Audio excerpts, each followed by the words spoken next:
Hey, welcome to John Paul Music UK. My name's John Paul, I make music, and I live in the UK. Today, I'm going to be chatting with Ben Hughes, otherwise known as Hughzy. He's an incredible artist from Liverpool who has toured with artists like Mel C and Fleetwood Mac, is the host of the podcasts More in the Money, and even runs the Cherry Up projects to help with the next generation of musicians. An artist, a mentor, and now he's adding author to his title as well, as he's just released a brand new book called Make Music Your Business, which is all about helping musicians find success but on their own terms. Now, Hughzy is a busy man, but was able to sit him down for an hour, catch up with his life, and then also talk about his new book. If you're watching this on YouTube, give this a thumbs up. It really helps me and helps the channel grow. And if you're listening on the podcast, then give us a review wherever you're listening. All right, let's get into it. Here's my conversation with Hughzy. Ladies and gentlemen, it's Ben on stage. How you doing, man? I'm great, thank you, mate. How's it going? I'm very well, thank you very much. And thank you for taking time, because you're a busy man at the moment, right? Yes, completely, absolutely overwhelmed, if I'm honest, in terms of busyness. Yeah, I don't think I've ever been so busy in my entire life. But as we were saying before, it's actually quite a good place to be, isn't it? There's nothing worse than twiddling your thumbs in the music business. It's a nice problem to have, yeah. Certainly. I want to go into a couple of questions, and I want to just talk about you as a person, and then we're going to talk about the new thing that you're doing. So Liverpool itself is just a powerhouse from like music. Right. How did growing up in the Liverpool area shape you to be a guitarist? Well, I think totally, honestly, I started off where my dad was a session musician and he was on a bunch of different shows in the 80s. He ended up doing like the New Faces and things like that. And they were big shows in the 80s. And I was just as a kid, like a really small kid, 3, 4, 5, 6 years of age, just getting dragged around the country going, you are coming to see your father play, and all that stuff. So I'd go and see him in bands. And of course, naturally around Liverpool, that is happening all over the city. There's just never it's a 24-hour city of music, isn't it? Especially around the Cavern Quarter, especially around Matthew Street, all that stuff. So, so I was always just going out and seeing him play in the bars and clubs and things like that. And especially when I started to inquire and ask questions like, how do you play the guitar, Dad? Show me a few chords and things. He would show me. I think the very first thing I learned to play was just a simple blues, and it changed my life in as much as I was able to then go and do the school assembly in front of an audience of my peers of 50, 100 students. But that's massive, that's massive for a kid. So it sort of very quickly gave me the access to be able to learn more because I had him showing me, but also, I just saw the power of, God, this music has the real ability to transform the way people are with me, and as a kid, I had teachers treated me differently after I'd done, like a school assembly. They would offer me more opportunities and, oh, hey, Ben can hang fire if he wants, or, Ben could be a little bit late for this class if he wasn't, because he's got music to do, and so music just in a really real sense afforded me just genuine opportunities during like primary school, let alone secondary school and stuff. And so, actually being in the city when I was able to then come above ground and actually go and do gigs, I then had all this like, oh, well, I've seen my dad play there, so I'd like to get a gig there and I'd like to get that. And of course, the whole city taught, it's a relatively small city, isn't it? And so it's sort of, everyone on the scene talks to everyone and all the bars know each other and whatever else. So it just became this really important network of bars, clubs, pubs, and people that would offer me gigs. And to this day, still offer me gigs. And I'll happily go and do them and go and do, go and play in that pub for 200 quid, go and do it, because it's such a vital thing to have that place to go and test your craft. And going, even now when I'm preparing for tours and, much bigger things, I'll go and prepare them by going doing gigs in pubs and just go and explore stuff and get it wrong and have people laugh at you. And, that's part of it, so yeah. So the city's been vital. One of my friends calls learning your chops. That's it. That's exactly it. Yeah. Yeah. So the whole experience, I think, of being in Liverpool and it being such a vibrant cultural centerpiece for music has probably been really quite instrumental in developing who I am and where I'm at, you know. So you've toured with a couple of different people, like things like Mel C, even Fleetwood Mac. Mm-hmm. What was the most surreal pinch me moment for your touring career? I think it all comes down to our heroes, I suppose. It all comes down to who you revere most. I mean, that I've had it where in later years I've crossed paths with other session players and things like that, and they've, you know, it becomes just part of the job. And now you're touring with them, and now you're touring with them, and of course, there's nothing like it. It's incredible. But one of the main takeaways that you always come home with, that's something really precious to you, is when you meet heroes and when you meet people that you go, oh my god, that like I just don't know who I am. And the person for me who was my hero was always Tommy Emmanuel, and I met him when I was about 11, 12, and Really? I was already playing a lot of guitar, as I've just said. I was playing guitar since I was about 4 years old, something like that, 5 years old. So I was, you know, I'm with my dad being sort of quite heavily into that session thing. He wasn't interested in just like, let's learn to play the Beatles. He was like teaching me about Django Reinhardt and like John Coltrane and things. So even at a really early age, I was having a go at it. I wasn't getting it. I was quite bad at it, but I was, you know, just trying to get my chops moving, like some of these like really, you know, critically acclaimed guitar players. So by the time I was sort of 10, 11, I felt that a lot of the popular music that was coming out was kind of lame. I was, you know, and that's a very naive way of looking at it. I realize now why it's not lame and why it's really cool and all these other things. But as a kid just wanting to learn guitar, it really felt to me like, well, I've kind of really hit a ceiling here because I can play Django Reinhardt stuff and I can play, and I'm not quite as good as some of these people, but I can see how it works. And then in the midst of that, Tommy Emmanuel came along, and my dad was like, you should check this guy out. You know, I know you're not into, I wasn't really into the sort of Travis picking bum chick music. I wasn't into it. But when I went to see him, it was like the first person I'd ever seen live where my jaw just dropped. And Really? that's a familiar experience for most people who go and see Tommy Emmanuel, by the way. Like everyone is like, oh my God, this guy. That it changed my life, you know, just from being like, okay, I know I'm into music, and now this guy, he just got me thinking in all these different ways. And anyway, I remember, you know, meeting him after the show, and he signed a couple of CDs and sort of said, you know, oh great, you know, you're a young guitarist, keep in touch. So he basically gave me an email address and just said, you know, well, you know, let me know what you're doing, and if I'm, you know, and come to the next show and come to, you know, and I suppose it's like just a bit of marketing on his part, but I ended up taking him up on that and just sort of being like, oh well, I'll go to the next show, and as the years went by, we just became friendly, and just like I wouldn't, you know, go as far as to say he's a dear friend and all that stuff. It's not that kind of relationship. No. You know, Like a business he's just, relationship, a yeah, good he's business just a relationship. good acquaintance, you know, and that's, but we know each other and have known each other for a long time.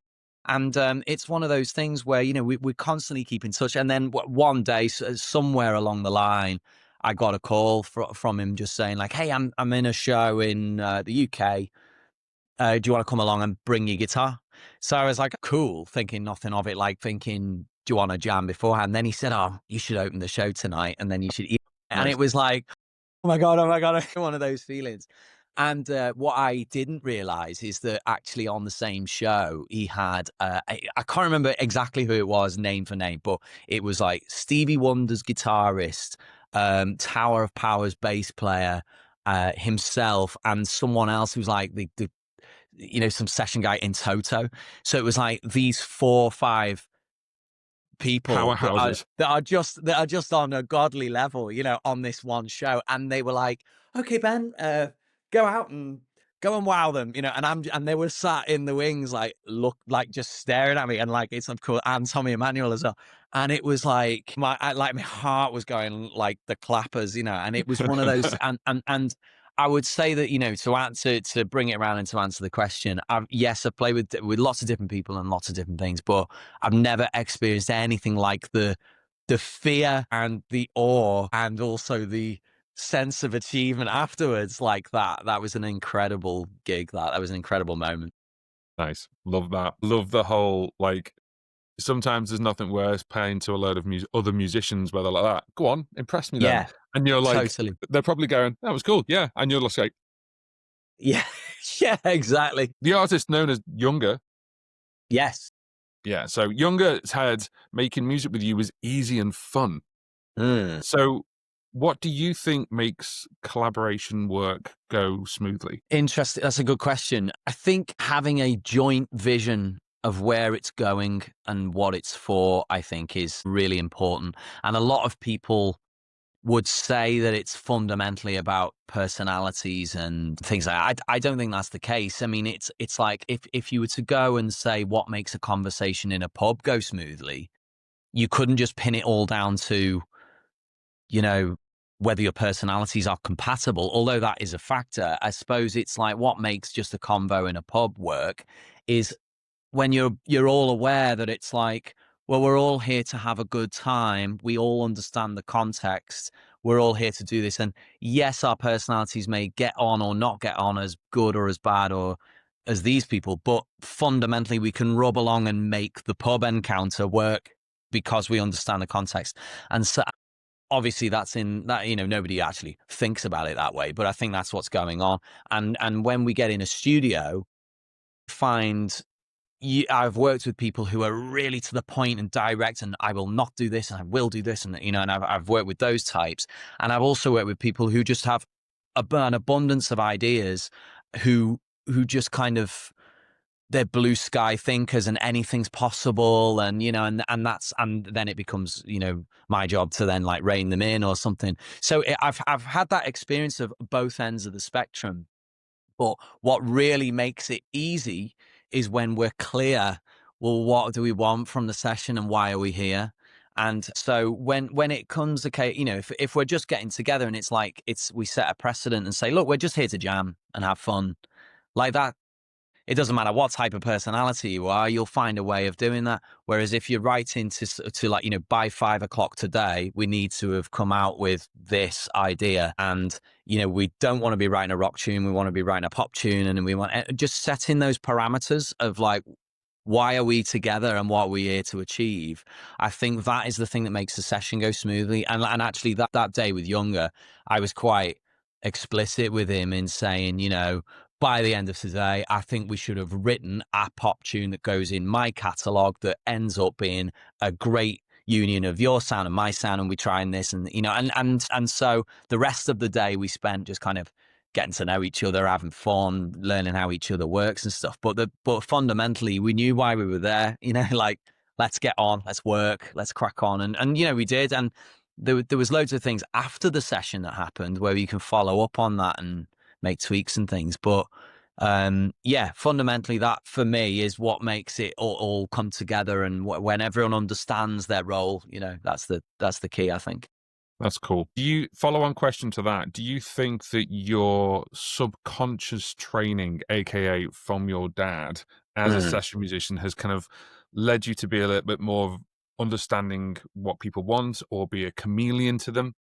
Yeah, definitely. I think that's partly due to, being able to psychologically just slot in and be like, what do you want? Definitely, I can't ignore that 100%. But I think also my actual training as a guitarist and as a musician, Mm.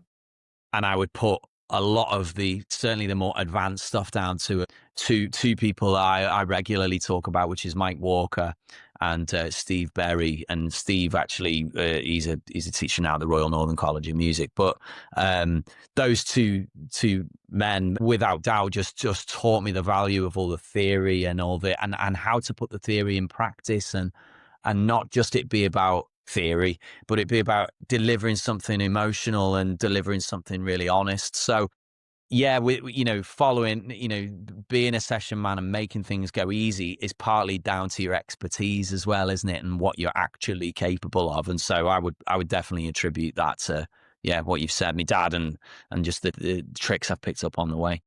Nice. Good old dad. Moving over to your podcast, More in the Money. You've had loads of different incredible guests. What inspired you to start the podcast? That's kind of first question. And the second thing is, what do you hope listeners take away from it? Good question. So the thing that inspired me, honestly, is that I was doing a lot of mentoring and I was doing lots of artist development. And I found that predominantly, and especially in younger musicians, I found that there were concepts I'd be talking to them about where I'd almost need to start from scratch in certain areas. So, the value of social media, or here's how to perform well, or his, all these different things that make a musician. I'd always find that there would be some deficit in somebody's knowledge that was kind of holding them back. And of course, that's the role of a mentor. You fill that in and you talk to them about it. But it got me thinking, there's actually people that I know who are experts in that question or in that particular field, and they're probably better suited to talk about it. Why don't I facilitate meeting up or do, I was thinking of all kinds of ways. And then it just occurred to me, well, why don't I start a podcast with them? Because I know all these people, I've met them all. I value their advice just as much as anyone would. So it sort of occurred to me, well, why don't I do it? It could be fun. It could be, and as you know yourself, it is fun, but it's hard work running a podcast. So it's one of those things where I have a sort of a love-hate relationship with it because of the work it costs me. But in terms of setting it up and making it a resource, I get loads of commentary about it just helping artists, which is predominantly the reason why I started it. And the name, by the way, More in the Money, is all to do with me as a session musician. Whenever I'm on tour, you have a thing in front of you called a monitor, and you can hear what's coming back. And I would always be shouting at the monitor engineer saying, I need more of whatever in the money. And of course, the symbolism of that is really just to say, I need more clarity in the noise. That's what I need. So I thought, well, it's a good name to kind of talk about music. It's also got connotations, I suppose, with money, success, and things like that. So I thought, yeah, call it that. I don't want it to just be like benhughes.com or something. So that's why I did it. And the value I want it to give to people is exactly that. I want it to help people. I want it to be a resource where, I've spent my life creating contacts and trying to understand the business. And of course, there's never a point when you go, I understand it now. Of course not. It's always moving. But, anything that's a resource, it's a serious resource, by the way, because there's lots of things out there that offer kind of quick snippet soundbite advice. And I kind of wanted my podcast to go against that. I wanted it to just be, look, when you get a person in a room and you talk to them honestly about, and you don't really edit their responses in any way, although I have done in the past on certain episodes and things, but just what do they have? What is their advice for, how do I get from there to there? And that's what I want from it. And generally speaking, that's what I get in terms of, people responding to me about it. And, it's really good. That's cool. It's the kind of northwest of the UK thing, isn't it? Just to take a word and just shorten it as much as possible. Totally. Yeah. So, money, I can even hear it in Scouts, just like, more of the money. Is this also why we've got basically, your nickname? Hughzy, yeah, that's it. Yeah, totally. Yeah, well, I mean, It's yeah, a Scouse 100%. nickname, It's totally it really Scouse. is. Yeah, I was again. It was sort of like the Batman cowl. I just wanted the ability to take off that hat and put it over there and be like, right, I'm Ben now, and no problem. And then when I go out on tour or do anything, I put the Batman hat on again. So thinking, I've had a couple of pseudonyms and names, but like a lot of friends and some people I work with as well, they're like, oh, Hughzy does this, Hughzy. So it just became a natural thing. Oh, fuck it, I'll just call it Hughzy then. And it seems to stick. You're in a very unique space, which is very similar to me in the sense of you're a musician, first and foremost, but you're also an educator. So how do you inspire emerging artists who might be sort of doubting themselves or struggling with their own path? I think to say how do I inspire them? I honestly don't know. I just hope I do. I think the core message that I often think I'm giving, I've got lots of things to say. I've got lots of things I've done, stuff about theory, stuff about whatever. But I think honestly that the real thing that is my, USP, if you like, is that I just work and work and work. I'm a real grafter, and I can recognize that, humbly speaking, I can recognize that in myself. There's so many times, I mean, God, the amount of rejection and the amount of things that has gone wrong and the amount of stuff where I've had great opportunities, like you say, but nothing has come easy. Nothing. And I actually know, I actually do have friends in the business where I feel that is the entire opposite to their story. Where I feel like sometimes they've just fallen into it. They've just like, they live next door to that guy and therefore he knew them and put them onto this. And, I don't begrudge them that, but it's sort of, I think one of the key takeaways that I want to inspire people with is that it's like, I always try to prioritize my health and happiness, because absolutely nothing is easy as far as my story is concerned. It's always been hard. And so my whole thing is, well, I don't want to ever compromise and sacrifice my family life, my home life. And I don't ever want to get to a point where I'm working myself into an early grave.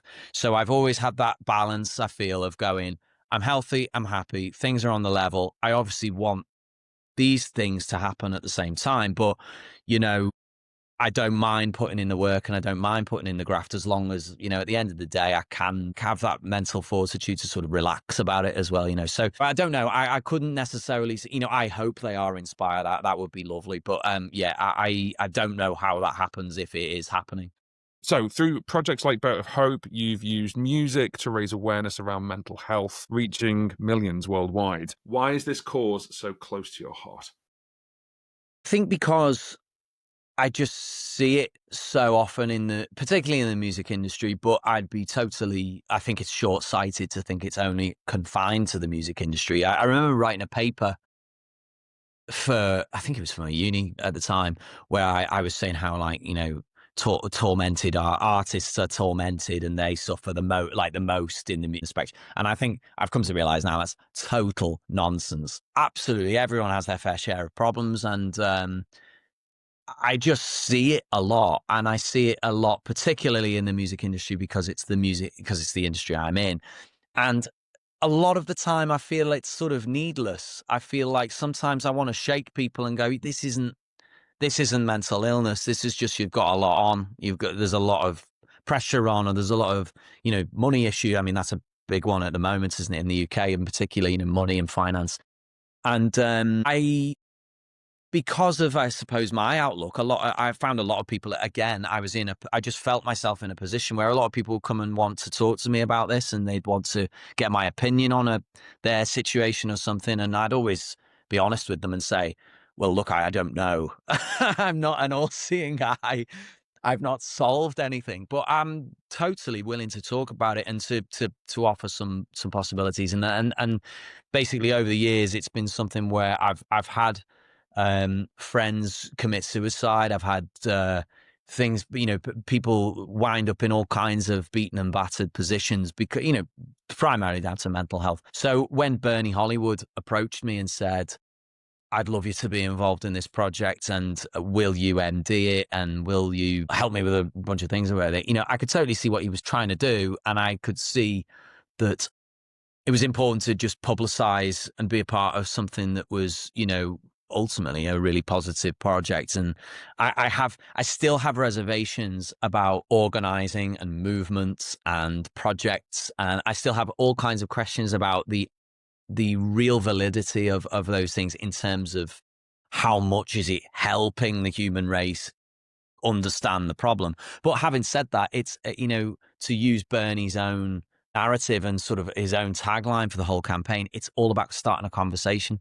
And of course, for me, that's really where it's all been for me, where, people have wanted to chat about what they're going through. So I can totally see the remit in it and the benefit in that. And so that's why I was a part of it. And that's why, it's been important to me to maintain that throughout my career, as well as trying to inspire other people to make them, safeguard that in themselves throughout the career. Because it's, if you haven't got health and happiness, what have you got, Yeah, no, totally get that. Totally get that. If you could give one piece of advice to an aspiring musician who is starting out today, what would it be? Man, that's It's the hard. hard one. That's a hard, yeah. That's the Do you hard know, question. as an artist developer, every artist needs something different. They all need something different. For some people, it should be like, get good at your craft. Like, so there's a nugget for you. For others, it's, conquer your fear. For others, it's, man, like master social media. There's a ton of things. But I think really my core piece of philosophy for anyone is don't take yourself too seriously. Don't take it and yourself too seriously. It's just music at the end of the day. And I see all kinds of people really flogging themselves and it goes nowhere. And then I see some people who just fall into it. And then I see other people where they get given it all on a platter and then they hate it. And then I see other people who, they work themselves to death, as we've just been talking about, and then they Yeah. find it's not what they originally thought it was, and they want out. And there's very few Ed Sheerans in the world where they just become a global superstar and love it. There's very few people who are like that. I think he's quite a unique person, I think. So yeah, my core advice really is just like, I don't mean be careful what you wish for. I just mean don't take it too seriously. Enjoy what you do. Keep going. Don't take it seriously. It's not everything in life. I'm always going to ask this question to every person who I speak to. Have you used a looper, and do you use one in your gigs? Yes, in actual fact. So an interesting crossroads here where I'm starting to incorporate loops into the live show in a way that actually starts looping things like, or starts syncing with things like DJs and bringing in electronic elements and things like that. And that's quite exciting. We're just sort of in that kind of demo testing world. But certainly the Boss RC 600, is it? Is that the, Big one. so the big red one. Yeah, I've the big red used one. that. Yes, Yeah, absolutely. I've used that so many times, particularly when I'm doing like local shows, pubs, clubs, all that stuff. Because I find it's much more fun, just gigging and being able to jam along with something, and sometimes you don't, especially when you're building something, you don't have the money necessarily to pay someone along with you, and you don't want to, or for whatever reason. So More having a rehearsal, isn't it? looper, yeah, that's it. So having a looper is a great way of having some fun on those types of gigs and being like, hey, let's play Sweet Home Alabama and jam over the top of it and be able to, and it's so satisfying and so rewarding. It's great for songwriting. It's great for all those elements as well. But what's a real bigger issue with the current music scene and where loopers help is that the cost of touring for artists is staggering. I mean, to the point where who was the artist recently who admitted she had an OnlyFans? And she wasn't coy about it either. She said, like, I have gone to OnlyFans because I can't sustain my cost of touring. Yeah. It was someone massive. I can't remember. And yeah, it's like unbelievable statistics about, I mean, since Brexit and since all these factors are making touring difficult. So that means paying people to come on the road with you, or paying for other band members means more mouths to feed, and it means a lot of cost implication. It's primarily cost.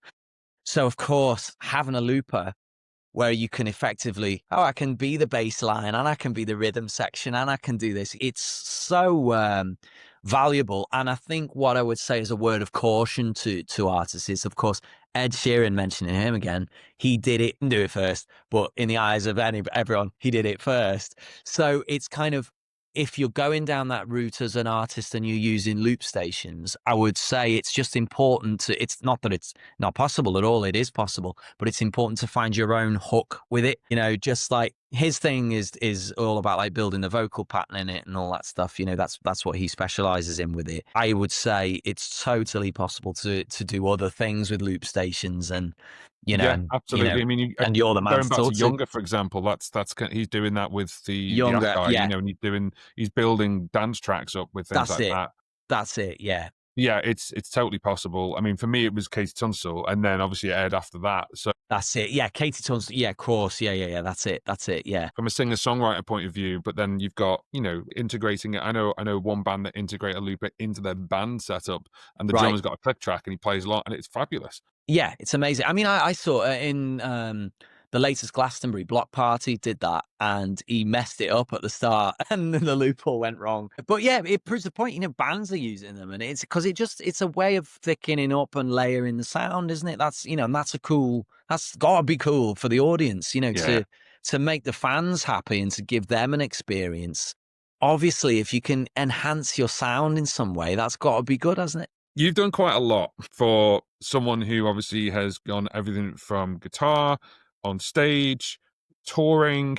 You've done stuff obviously with different projects. So, what was the spark that made you sort of sit down and decide to write this book, which is called Make Music Your Business? Quite right.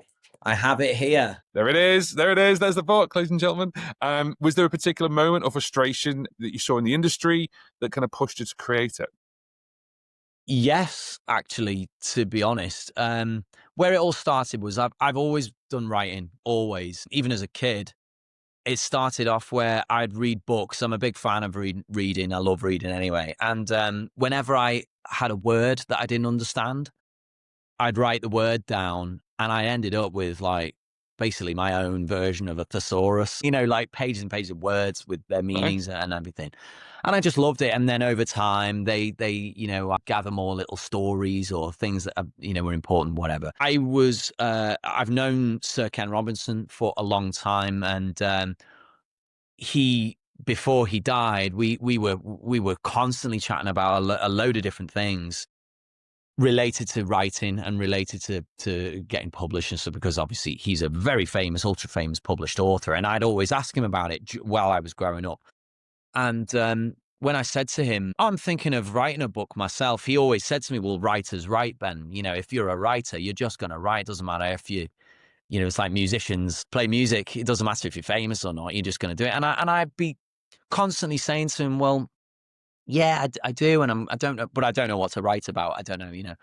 And then that skill was just always being honed. But years and years later, when I started really seeing a lot of the sort of the deficit and the, I don't know, sort of the more malicious elements of the music industry, where people would be paying thousands of pounds worth of money to get places that didn't exist. And then now as well, in particular, I feel that the education system is grossly failing students, where they're going into systems and things where they're paying 30,000-40,000 pounds for the whole thing, and essentially they're coming out with a degree, but the degree itself isn't fundamentally teaching them skill. Like I even wrote in the book, there are plenty of grade 8 guitarists who can't get a gig in a pub.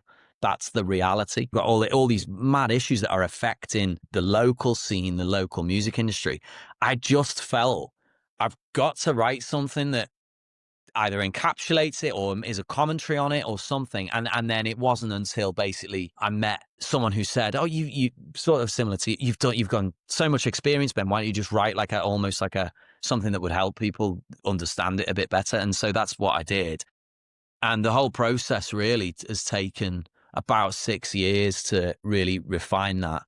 I think doing it again, I could probably really, really whittle that down to probably a year. It would probably take me about a year now to write a book, because I understand the process of it and I understand that heavy editing that you have to go through. But when you're just as I said, I wasn't a writer. It was just someone, I always wrote things, but I wasn't quite sure how to create a narrative and how to link concepts together and how to put a point across. So it's just been a total process of learning new skills, learning about the process, and also, of course, trying to make the connections actually in the industry. How do you go and get a book published? How does that happen? And so all of that has been I'm being honest, a mountain to climb. It's really, really exhausting to try to understand it. But no, it's finally here, and I'm really pleased with it. You heard it here first, ladies and gentlemen. It's going to take about a year for his second book. So the book promises a no-nonsense roadmap for artists. So in your eyes, what's the biggest sort of myth about building a music career today that you just want to bust out? Biggest myth is probably that it's all reliant on talent, I think. I know loads of people who are super, uber talented players, musicians, singers, whatever, songwriters, and they go nowhere, because they're not seen, they're not visible, and you can't then blame that on just, well, they have a poor social media channel. It's not just as simple as be talented and grow an Instagram account. There's so much in the music industry, and I am even on artist development calls, even within the last week or so where there's teams of people and you've got an artist sat there who's doing everything, absolutely everything. They've got an album coming out, they've got tours booked in, and the team are still sat there going, not really enough story here to give to PR, and not really enough of this to get radio play, and not really, and it's just unbelievable. It's unbelievable what artists have to go through. It's unbelievable, yeah. And so what I would kind of as an earlier question in this interview, every artist needs something different, and that's what I've really understood. It's like this guy needs better socials, this girl needs more confidence singing, this person needs better songs, and it's totally a bespoke thing. And I would also say it's not necessarily a universal thing, like here's a standard that everyone just should aim for. But obviously, how can you give advice to 1 million people? Well, 6 million people, 8 million people, or if it's global, 8 billion people, how do you make advice succinct for them? Just gives them a plan. So I kind of I whittled it down into some core steps where I just felt like these are the things that if you've got these things happening for you, you're at the very minimum going to create a successful career all by yourself, regardless of labels and regardless of interest. But coincidentally, these are also the 10 things that people in positions of where I'm at, where I look for artists to go and introduce to labels and things. They are sort of the 10 things that I would look for in an artist. And it all comes down to that, core stuff. What are they doing? What are their socials? How are they driving it? What are they, are they good as a musician? Obviously all those things play a factor, but yeah, the biggest myth is just to sit there and do nothing and talent is going to get me there. It's just not. With the blurb that I've been able to read on the back on the internet, because I know the book's not out yet. The book, well, you talk about authenticity, resilience, self-care alongside practical strategies.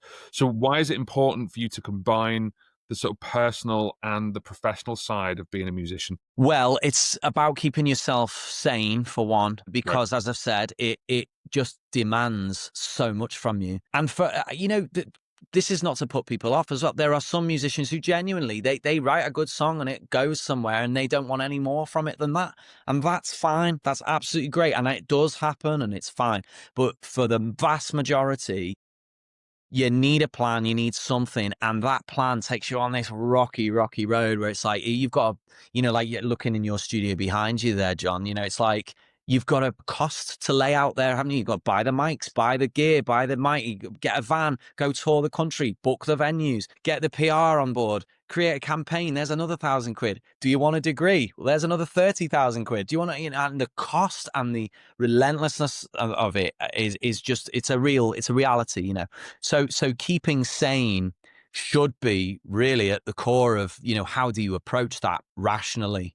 That's a real important point.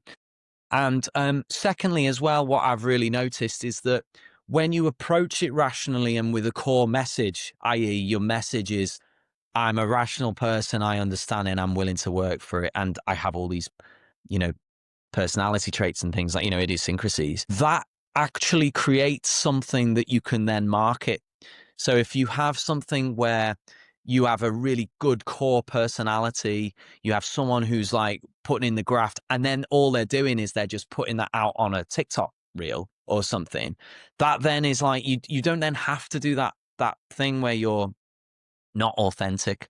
It's all authentic from day one. You're sane, you're rational, you got a great plan, you're just letting people know about it and marketing it, fair enough, but you're then in a place of great power, because you don't necessarily mind when labels come and approach you, or you know who you are, you know exactly who you are, what your brand is, how you're doing it, what your music is, and you're going, look, you either like it or you don't, no problem. And I've been around, certainly been around and seen friends with record deals and things where it's all imploded because they don't really, they haven't really been through that process. It's fair to say they haven't really had that thing where they've had a core identity, or they've had something where they just completely honestly know who they are and haven't done it rationally and haven't done it sanely. So it's landed them in mental turmoil because they're like, fuck, I'm in this deal and they want me to do that, and I don't know how, and should I do that? Because I want my music to go like this, but the label wants it to do this, and they end up, and it's all gone wrong, and I've seen it happen a few times, and it's a real thing, so that's why I wanted to do. I wanted to lay out some core tenets where it just kept people in line, I suppose, but also kept it real, where, they don't have to even think about cultivating any of that. There are plenty of successful musicians who just go and tour cruise ships, or or do weddings and things. That's success. That is success. Yeah. And of course, getting the label deal and going to be Ed Sheeran or, Olivia Dean or whatever is, that's the dream. Keep going, this will absolutely tell you how to get that and to do it. But you got to do it sanely, and you got to pay your gas bill, and you got to keep your mom happy, and you got, all those life things. So that's why it's important. That's cool. Thank you so much for that. That's grand. We have the book, Make Music Your Business, the musician's blueprint for a thriving career. Mm-hmm. We're out on the 21st of October. Yes. Is that correct? Currently the 21st of October. Yes. And how can we get hold of it? Where it will be available, of course, is all the natural outlets. So Waterstones, Amazon, all of the usual things. But on the run up to the release, if you go to my website, Hughzy.com, you'll see loads and loads of things starting to go there. And as you pointed out at the start, I'm starting to trickle things on Instagram as well to tell people how you can get hold of it and what's going on. So have a look at the Instagram page, and then that way you're going to find it there. And then, of course, all the nation's booksellers and stuff, and online as well. Is the book going to be digital? Yes, it is. Yeah. And actually, what's a really important thing, and how everyone can really help me actually, is that when it's released, in there's a 48-hour window where you become sort of eligible for various chart positions in terms of books and things. And so the more people that subscribe and buy the digital version of it, the Kindle edition of it, I think it's about £1. It's nothing. The more people that do that give me more eligibility for, becoming like a best-selling author and all that stuff. So if you can help out with that, guys, I really would appreciate that, because that's a big one, Dude, you're an absolute legend. You always have been. And thank you very much for your time. Thank you, John. Cheers, mate. We need to catch up as well. We definitely do. We need a pint, don't we? Yeah, let's definitely do Absolutely, that. Yeah. It's organised well. I hope you enjoyed that conversation. Such a great guy, and I still owe him a pint. Go and grab the book on October the 21st. If you can really help him out, like he said, grab it digitally within those first 48 hours, and that helps him get the book as a bestseller and kicks the book algorithm, so therefore people are aware of it. One other thing as well, if you're into looping and you want to get deep into my courses, you can always buy them on my website, which is johnpaulmusic.co.uk. But now I've also got the Loop Academy, which is my memberships on YouTube. The Loop Academy gives you access to all my courses, plus shoutouts, we're doing live Q&As, downloadable PDFs, and so much more. Click subscribe, plus, or join wherever you are in the world, and come and join the looping community in Loop Academy. If you found that the content useful, give it a thumbs up. If you're watching this on YouTube, or if you're listening to it on the podcast, then give it a thumbs up there, and also give us a review, whichever service you're listening on. If you're watching on YouTube, the playlist for the whole podcast has just come up on screen, including tips, tricks, and interviews with lots of different people.